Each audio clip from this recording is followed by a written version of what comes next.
Урматтуу Талант Турдулматович, урматтуу депутаттар, атым айтып кетейин, ошо теңиз бөлтүрүк, мен ошо улуу көчмөндөр мурасынын президенти болом.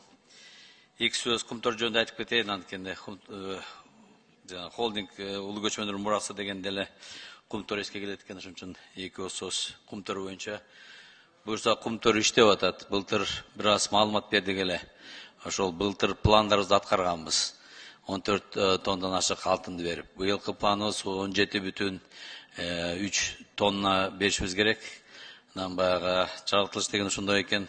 Жазында, май айларында чоң бир жараңкы кетти карьерде. Хвостохранилище эмес, карьердин ичинде. Маалыматтар кээде тороңуз берилет. Ошол жараңка буюрса биз чараларды көрдүк, ошол токтоп калды. Бир жума алып калды, эми ошол ордубузга келип туруп кайрадан иштеп атабыз. Эми буюрса июнь план алтын боюнча аткарабыз деген мүмкүнчүлүк болуп атат.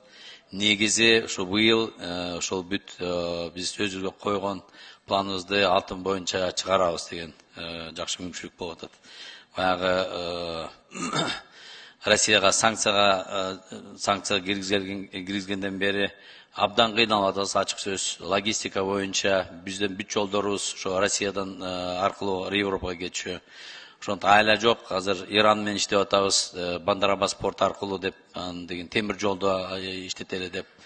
Материалдын көбүнчөсү ошо Россиядан келчү, ошон үчүн альтернативный башка мамлекеттен издеп атабыз.